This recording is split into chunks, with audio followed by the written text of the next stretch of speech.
오늘 함께 나눌 하나님의 말씀은 이런 제목으로 좀 시작해 보려고 합니다. 이스라엘의 끝이 하나님의 끝은 아닙니다 라는 제목이죠. 이런 비슷한 말들 많이 하잖아요. 그렇잖아요. 여러분, 끝이라는 단어 생각하면 어떤 느낌 먼저 드세요? 좋은 느낌? 아니면 좀 불편하고 두려운 느낌? 각자의 경험 따라서 조금씩 다를 것 같아요. 정말 이 끝이라고 하는 단어가 어떤 분에게는 속이 시원한, 또 반대로 또 속이 시원할 뿐만 아니라 새로운 기대를 불러일으키는 단어일 수도 있고요. 아니면 어떤 분에게 이 끝이라는 단어를 딱 떠올리면 좌절, 낙심, 절망 이런 심정들이 우리 안에 찾아오는 단어일 수도 있겠죠. 사실 이 끝이라는 단어가 어느 단어 앞에 뒤에 또는 분야에 따라서 달라지는 거잖아요. 아이들에게 숙제 끝, 이거 좋은 느낌이잖아요. 그죠? 시험 끝, 이런 느낌 좋잖아요. 운동 좋아하시는 분들이 아주 어렵게 운동을 끝나고 운동 끝 이러면은 만족스럽거든요. 아드레날린 막 솟아나면서 기분 좋거든요. 반대로 우리 아이들이 방학 끝, 용돈 끝 이런 느낌, 이거 절망스럽거든요. 불편해요. 주부들에게는 청소 끝, 그리고 이제 어느 정도 장성한 자녀들을 시집장가 다 보낸 부모님들 입장에서는 시집장가 끝. 얼마나 행복하십니까? 그죠? 만족스럽죠, 이런 거. 빨리 왔으면 좋겠잖아요. 그리고 설교하고 있는 저에게는 뭐가 행복할까요? 설교 끝. 네, 그래서 최대한 짧게, 하지만 좀 습관이 있어가지고 어떻게 될지는 모르겠어요. 너무 길어진다 그러면 여러분이 눈을 감아주세요. 그리고 용기 있으시면 손을 살짝 드셔도 돼요. 그러면 제가 한번 줄여볼게요. 사실은 성경에는요, 기분 좋은 끝보다 기분 나쁜 끝이 훨씬 더 많아요. 특별히 이놈의 선지자들은 말끝마다 맨날 망한다 망한다, 죽는다 죽는다, 그런 얘기만 해요. 정말 기분 나쁜 얘기죠, 여러분. 가정 하나가 무너지는 것도 비참하고 슬프고 어려운데 나라가 망하는 게 여러분 기분 좋은 말입니까? 너네 이러면 망할 거야, 너네 이러면은 저주받을 거야, 너네 이러면 다른 강대국에게 나라를 빼앗기고 말 거야. 정말 기분이 나쁜 얘기죠. 기분 나쁜 얘기를 하나님의 이름을 들먹이며 속된 말로 욕하고 저주하는 거랑 마찬가지잖아요. 기분 나쁜 끝의 얘기가 너무 많아요. 특별히 오늘 본문도 끝을 그 얘기하는 거예요. 하나님을 떠난 이스라엘이 멸망하게 될 거라고 하는 파국과 멸망에 관한 예언이에요. 지난 주일에 저희는 빛과 그림자에 관한 이야기를 했죠. 우리 지역사회 안에 한 달 동안 했던 얼음 썰매장이 잘 알려진 것은 빛이죠. 그림자는 뭐라고 했죠? 너무 잘 먹어서, 점심도 잘 먹고 간식도 너무 잘 먹어서 그 썰매장의 그림자는 저의 체중이 다시 늘어났다는 거, 다시 이제 등산을 시작해야 된다는 게 저에게는 그림자잖아요. 북이스라엘이라는 나라에 깊은 그림자가 드리워졌어요. 근데 이 그림자는 기분 나쁠 정도로 아주 위험한 그림자예요. 어느 정도냐면 이제 이스라엘이 멸망할 수도 있게 된다라는 그림자죠. 바로 끝이 찾아온 겁니다. 끝이. 기분 좋은 번영과 영원한 행복을 약속하는 끝이 아니고요. 북이스라엘의 끝은 파멸과 망국의 현실이었습니다. 자, 오늘 본문 23절을 잠깐 보실래요? 제가 잠시 읽어드릴게요. 여호와께서 그의 종 모든 선지자들을 통하여 하신 말씀대로 드디어 이스라엘을 그 앞에서 내쫓으신지라. 이스라엘이 고향에서 아수르에 사로잡혀 가서 오늘까지 이르렀더라. 사실 이 성경은요, 이스라엘이 이미 멸망당한 후에 멸망당해서 아수르와 바벨론으로 포로 생활을 하던 사람들에게서 읽혀졌던 기록이라고 합니다. 즉 이들의 현실이 지금 이제 뒤돌아보면서 망국, 멸망, 파국의 현실을 받아들이면서 이 글을 쓰거나 이 글을 읽고 있는 셈인 거죠. 자, 성도 여러분, 북이스라엘이라고 하는 나라는 하나님의 나라가 맞거든요. 하나님의 선지자도 있었고 하나님의 말씀도 있었고 때로는 하나님의 역사와 구원의 기적들도 경험하던 이스라엘이었거든요. 자, 그런데 이렇던 하나님의 나라가 왜 망했을까요? 왜 파국으로 갔을까요? 결국에는 나라의 끝을 경험하게 된 이유가 뭘까요? 성경을 유심히 읽어나가면 딱 한 가지 결론밖에 없어요. 딱 한 가지 결론. 세상과 다르라고 만든 나라가 세상과 같아졌기 때문에 그렇습니다. 즉 하나님 때문에 달라질 수밖에 없는 이스라엘인데 하나님을 버리고 하나님을 떠나니까 세상과 같아진 거예요. 동급이 되는 거죠. 동색이 되는 거예요. 질도 같아지고 색깔도 같아지고 수준도 같아지고 상태도 같아지니까 이게 도대체 하나님의 나라인지 아닌지 구별이 안 가고 분간이 안 가는 거예요. 결국에 여러분, 하나님 없는 세상과 이스라엘이 같아졌다라는 의미는 무게중심이 변했다라는 의미더라고요. 어떤 무게중심이냐면 원래는 하나님의 말씀과 하나님의 약속이 너무 중요한 존재들이었어요. 그런데 시간이 어느 정도 지나면서 하나님의 말씀과 하나님의 약속이 덜 중요해지는 거예요. 그 말은 덜 중요해진다는 건 뭡니까? 하나님의 말씀과 뜻을 버려야 할 만큼 더 중요한 거, 더 가치 있는 거, 더 소중한 것이 이스라엘 가운데 생기기 시작했다라는 거예요.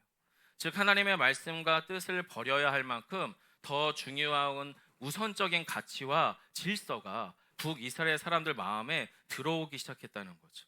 그게 여러분 15절에서 이렇게 표현됩니다. 15절 자막 한번 올려주실래요? 자, 같이 한번 읽어보겠습니다. 함께합니다. 여호와의 율례와 그들의 조상들과 더불어 세우신 언약과 경계하신 말씀을 버리고 허무한 것을 뒤따라 허망하며 또 여호와께서 명령하사 따르지 말라 하신 사방 이방 사람을 따라. 여러분 이 구절을 보시면 중간 부분에 그들의 조상들과 더불어 세우신 언약과 경계하신 말씀을 어떻게 해요? 버렸다. 이거 적극적인 거거든요. 이렇게 말씀이 있잖아요. 요거를 이렇게 들고 이걸 마음에 품고 가야 되는데 이걸 쓰레기통에 버렸다라는 거예요. 적극적인 의미죠. 그렇게 버렸으면 당연히 다른 게 채워지겠죠. 근데 그 다른 게 채워지긴 했는데 이 다른 거 채워진 것을 성경은 허무한 것이라고 이야기하고 허망한 것이라고 얘기하고 있어요. 반대로 그 사람들에겐 그건 뭐예요? 이 말씀을 버려야 할 만큼 중요한 거고 가치 있는 것이죠. 이 역전이 일어난 거예요. 가치의 역전과 무게중심의 변화가 일어난 거예요. 북이스라엘 사람들 입장에서는 말씀을 버릴 만큼 그게 너무나 소중한 가치고 질서인데 성경은 끊임없이 그것이 뭐라고요? 허무한 것이다. 허망한 것이다 라고 이야기해요. 그렇게 마음에서 무게중심이 이동하자 어떤 일이 일어나요? 하나님께서 하지 말라는 명령은 하고 하라고 하는 명령은 안 하고 이런 일들이 일어나는 거예요. 누구처럼요? 사방의 이방 사람, 하나님 없는 다른 나라, 다른 사람들과 똑같아지는 질서의 삶을 살아가지게 되었다라는 거예요. 도대체 이런 추구가 왜 성경은 자꾸만 허망하게 한다고 할까요? 생각해 보세요. 여러분, 북의 사람들이 바보가 아닙니다. 바보가 아니잖아요. 저희도 바보가 아니에요. 그들이 하나님의 말씀을 버려야 할 만큼 중요한 거면 중요한 게 맞을 수도 있어요. 정말 가치 있는 것일 수도 있고요. 그게 이 땅에서는 하나님의 말씀과 교환할 만큼 충분히 의미 있는 것일 수도 있잖아요. 그 사람들이 바보가 아닌 이상. 그런데 자꾸만 성경은 그것이 우리에게 어떻게 해요? 그런 추구가 우리를 허망하게 만든다, 허무하게 만든다라고 해요.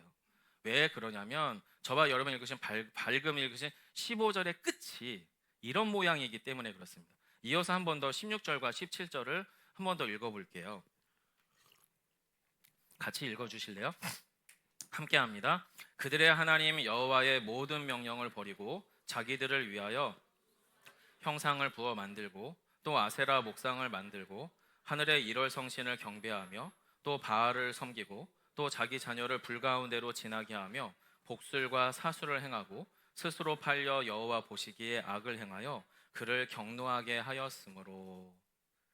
그들이 하나님을 버려야 할 만큼 중요한 게 있었어요. 그게 우상숭배냐? 아니요. 우상숭배는 그들이 너무나 소중한 가치를 추구하다 보니 나타나는 눈에 보이는 현상이었고요. 그런 현상. 오히려 그들 마음 안에 정말 중요한 가치는 뭐였냐면 자기들을 위하여라는 겁니다.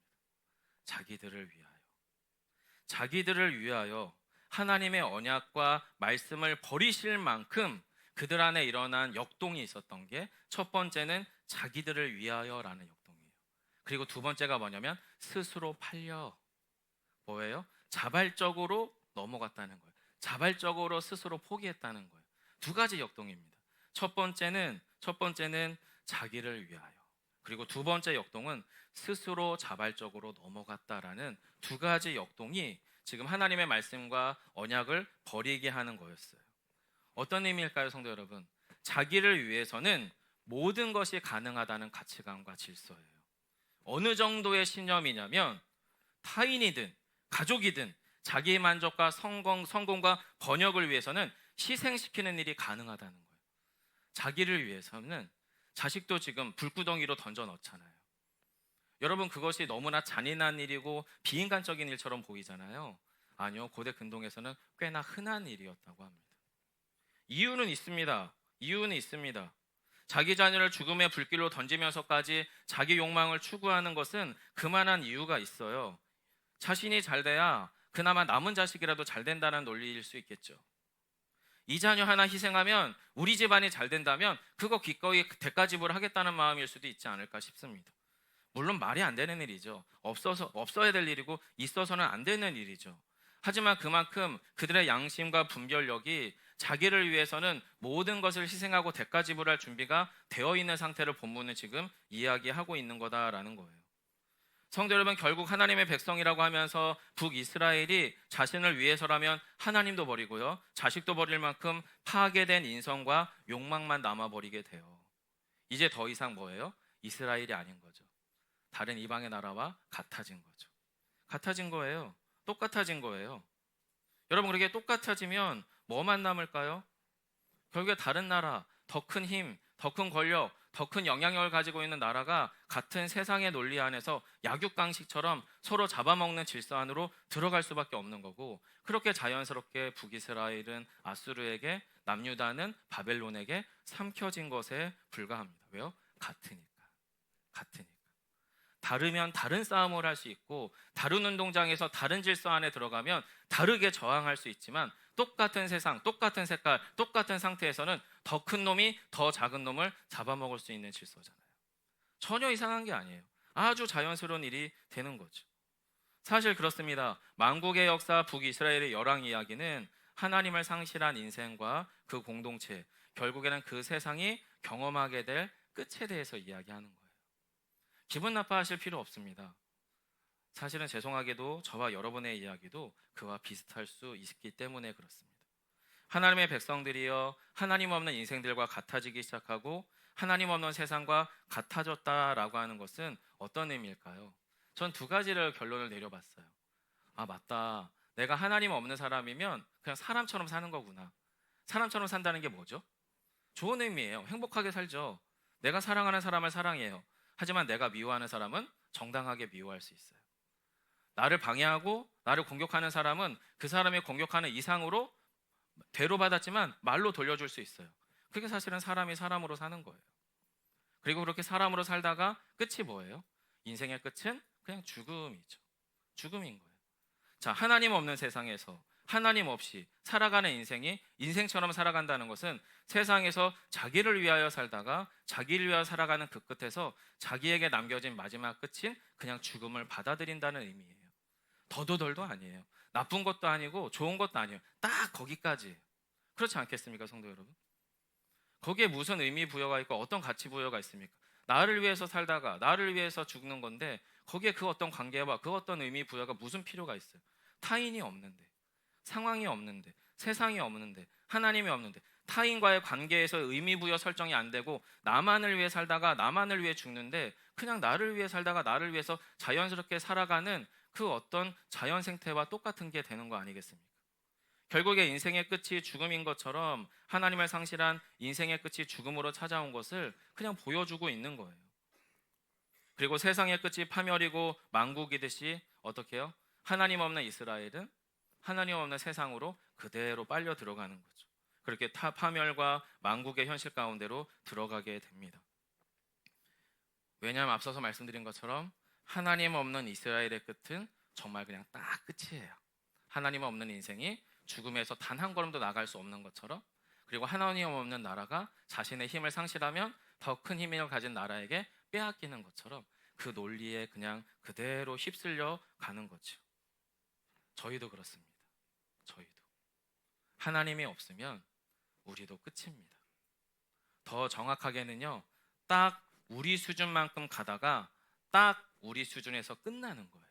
저는 그게 나쁘다는 말씀을 드리는 게 아니에요. 그게 자연 순리라는 걸 말씀드리는 겁니다, 성도 여러분. 불편하게 들으실 필요가 없어요. 저희는 딱 우리 수준만큼 의미 부여를 하고 우리 수준만큼 능력으로 문제 해결을 하고 우리 수준으로만큼 살아가다가 딱 우리 수준에서만큼 끝이 나는 거예요. 이것을 나쁘다, 틀리다, 틀렸다라고 하는 건 성경이 이야기하는 거고요. 우리가 하나님을 안 믿고 성경의 의미 부여를 우리 안에 안 받는다면 우리는 그냥 우리의 현실을 그냥 있는 그대로 받으면 되는 거죠. 지금 성경은 딱 그 얘기하는 거거든요. 하나님 없으면 여러분이 끝입니다라는 이야기는 정확하게는 내가 너희들과 상관없는 전제가 될 테니 너희는 너희들 수준만큼 가다가 너희들 수준에서 끝내라라는 이야기예요. 왜 그렇죠? 더 못 가거든요. 우리의 끝은 뭡니까? 죽음이죠. 그 끝에서 어디까지 더 가실 수 있습니까? 우리가 아무것도 못 갑니다. 거기가 정말 딱 끝입니다. 그렇게 살아가는 인생들이 살아가는 세상은 어디가 끝일까요? 그 나라의 만국의 끝입니다. 거기서 뭘 더 갈 수 있습니까? 한 걸음도 나갈 수 없습니다. 1cm도 나갈 수 없어요. 딱 거기까지 가는 거예요. 세상에서 우리 수준만큼 우리가 살아간다라고 하는 것은 세상에서 거저 얻었다고 착각하는 생명을 가지고 내가 살아가는 수준만큼 세상을 이해하며 그 세상을 해석합니다. 그리고 그 가운데서 얻게 되는 나의 수준의 지식, 내 수준의 경험, 내 수준의 힘, 내 수준의 영향력, 내 수준의 수명과 가치와 의미들을 부여하다가 딱 그만큼 가는 거죠. 그게 이스라엘의 끝이었습니다. 틀린 것도 아니고 나쁜 것도 아니고 당연한 거였습니다. 전혀 이상할 게 없습니다. 하나님이 없으니 하나님의 끝이 없는 거죠. 딱 이스라엘의 끝만 있는 겁니다. 사랑하는 성도 여러분, 저희가 하나님을 믿어야 될 이유가 뭘까요? 우리가 그 끝을 안 봤기 때문일까요? 아니요, 저희는 수없이 보고 있습니다. 지금도 전 지구상에서 어쩌면 수천 명, 수천만 명들이 한순간의 순간에 그 인생의 끝을 보고 있습니다. 어떤 회사의 끝이 있고요, 가정의 끝이 있고요, 어느 국가들이 위기 상황 속에서 그 국가의 끝을 향해 가고 있습니다. 우리가 끝을 안 보고 있기 때문이 아닙니다. 저의 끝을 인정하지 않기 때문에 그렇습니다. 언젠가는 오겠으나 그건 언젠가 오는 거기에 지금은 그 끝을 생각하지 않는 거죠. 우리가 하나님을 믿어야 될 이유는 지금 당장 하나님을 통해서 하나님 저의 이 소망 좀 들어주세요. 이 문제 좀 해결해 주세요. 그럼 저 하나님 잘 믿겠습니다. 그런 하나님을 믿으시는 것도 전 나쁘지 않다고 생각합니다. 필요하죠. 필요하죠. 하지만 이렇게 생각해 보시면 어때요? 시간이 충분히 지나고 우리 인생의 허망함도 맛보고 무력함도 맛보셨다면 그 허망함의 끝에서 인생의 끝을 보지 마시고요, 하나님의 끝을 좀 기대해 보시자는 거예요. 자꾸만 우리가 신앙생활을 하면서 목사로서 저도 그렇고 저 자신도 그렇고 우리 모두의 삶에서 신앙생활에서 아쉬운 게 뭐냐면 우리의 끝이 보이거든요. 그럼 그 끝에서 우리의 시선을 돌려서 하나님의 끝을 만나야 되는데 자꾸만 우리는 하나님의 끝은 안 보고 내 끝에서 머물러 있어요. 내 끝에서 머물러. 거기서 한 걸음도 나가지 못해요. 사실은요, 이 허망함의 끝에서 우리 자신과 그 상황을 들여다보는 데서 멈추시고 거기서 하나님의 끝을 기대해 보는 거예요. 아, 나는 여기까지인가 보다. 진짜 최선을 다했지만 난 딱 여기까지야. 그럼 거기서부터는 내 끝이 보였으니까 하나님의 끝을 기대해 보는 거예요. 하나님, 해봤는데 안 됩니다. 자, 그러면 당신이 살아계시다고 하니까, 당신이 하나님의 아들이라고 하시니까, 당신이 나를 돌보시고 붙드시는 분이라고 하니까 당신의 끝은 어디입니까? 이 정도는 가봐야 되지 않겠습니까? 이 정도는. 지난 주 중에 어느 한 가정을 신방했어요. 그 집사님께서 아주 큰 결단을 하셨더라고요. 꽤 어린 시절부터 사업을 했었고, 근데 이번에 또 한 번의 마지막 도전으로 집에 있는 금을 팔았대요. 어떤 의미인지 아시죠? 저희 나라는 국가적으로 한번 IMF 때 전 국민이 금을 팔았고요. 그리고 저희 부모님 세대들은 살림이 더 이상 도약대가 없을 때는 집에 있는 지창금 같은 금을 팔죠. 그래서 거기서부터 마지막 마지노선을 세워서 얘기하시더라고요. 목사님, 저 딱 60일 보고 있습니다.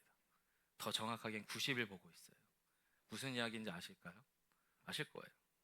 이제 마지막 돌파구로 금을 팔아서 생활비를 확보하고 그 다음부터 갈 때까지 한번 하나님 앞에서 자신의 인생의 그 끝을 밀어 넣어서 그 끝에서 어떤 결과가 나오는지 끝을 보겠다라는 거죠. 저보다도 더 젊은 친구인데, 그래서 제가 그랬어요. 지사님, 좋습니다. 그 결단 좋은데 그럼 한 가지만 합시다. 아침이든 밤이든 새로운 시작을 할 때든 새로운 끝을 마무리할 때든 하나님 앞에, 하나님의 끝에 우리 자신을 한번 세워봅시다.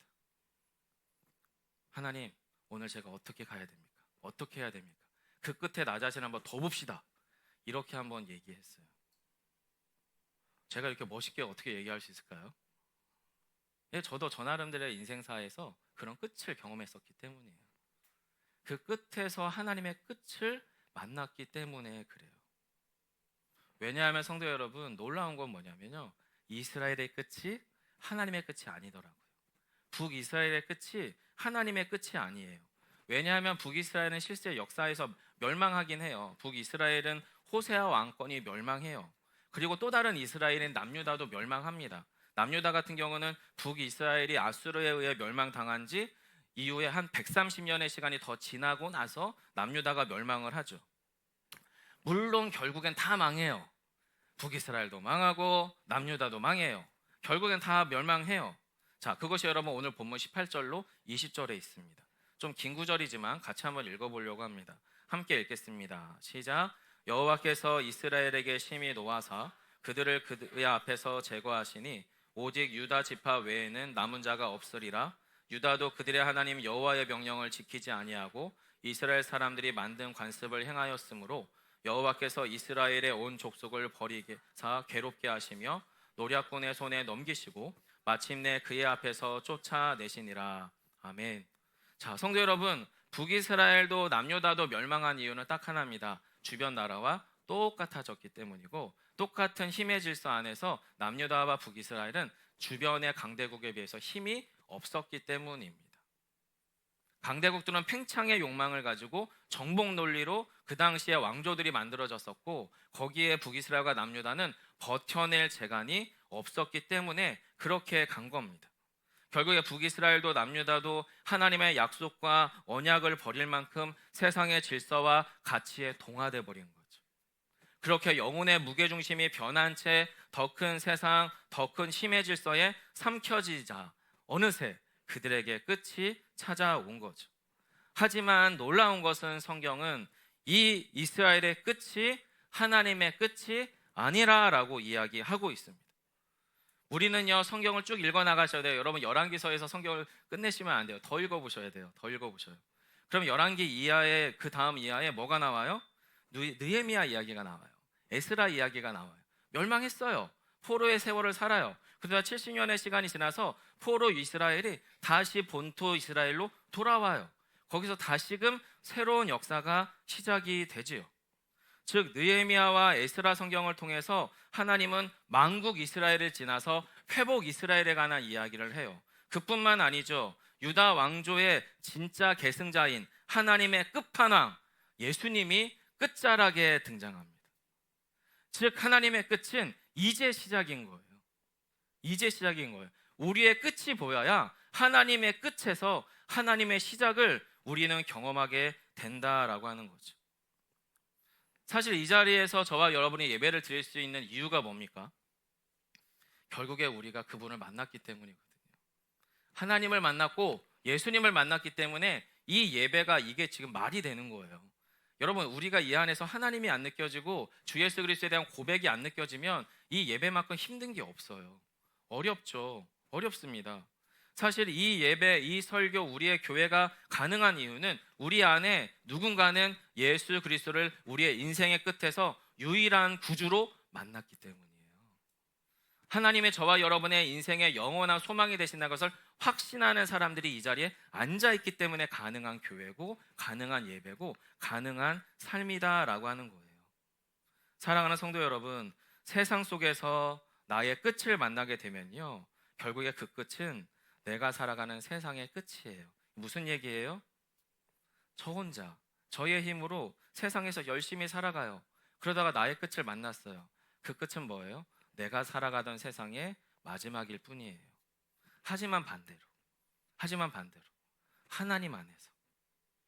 하나님 안에서 나의 끝을 만나게 되면 그 끝은 뭐예요? 하나님의 시작이 돼요. 하나님의 시작. 최근에 뉴스를 많이 보게 돼요.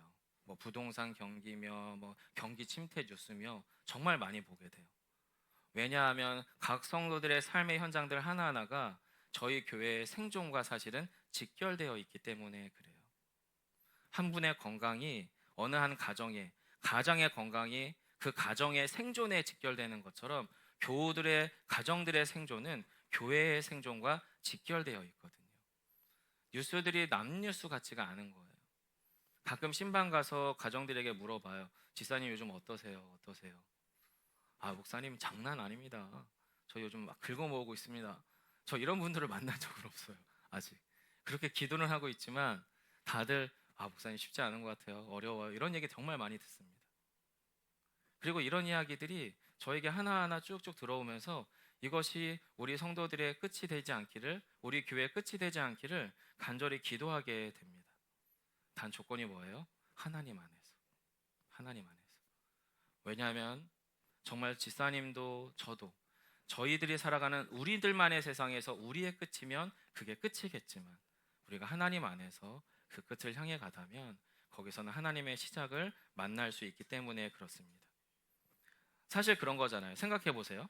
남유다가 멸망하고 130년이 지나고 북이스라엘이 멸망하고 130년의 시간이 지난 후에 남유다가 멸망했다는 것은 윗자락에 있는 나라가 먼저 멸망했으니까 남유다에게는 130년 동안 정신 차릴 수 있는 시간이 주어진 거예요. 즉 북이스라엘의 끝은 사실은 남유다의 새로운 시작일 수 있었어요. 하지만 문제는 남유다도 그 끝을 하나님의 끝과 연결하지 못했어요. 그저 자기들끼리 살다가 130년 정도 좀 더 살아남다가 멸망하게 됐어요. 왜냐하면 그 끝에서 하나님을 발견하지 못했기 때문에 그래요. 그것도 끝이 아니라 하나님의 포로 기환 후에 망한 이스라엘을 다시 회복의 이스라엘로 부르러서 이스라엘의 끝이 누구를 만나게 됩니까? 예수님이라고 하는 하나님의 끝을 만나게 돼요. 사실 이것은요, 회복 이스라엘의 입장에서는 예수님을 만났다는 것은 새로운 시작을 의미해요. 하지만 우리가 알잖아요. 포로기 이후의 이스라엘은 그 끝에서 예수님을 만나지 못했어요. 못했어요. 성도 여러분, 저와 여러분은 어떻습니까? 우리는 북이스라엘의 끝도 남유다의 끝도 포로기 이후의 이스라엘의 끝도 성경을 통해 알고 있거든요. 그리고 우리는 우리 주변의 어느 개인들의 인생의 끝을 보면서도 나의 끝을 알고 있거든요. 그런데 왜 우리는 나의 끝, 우리의 끝에서 하나님을 보지 못할까요?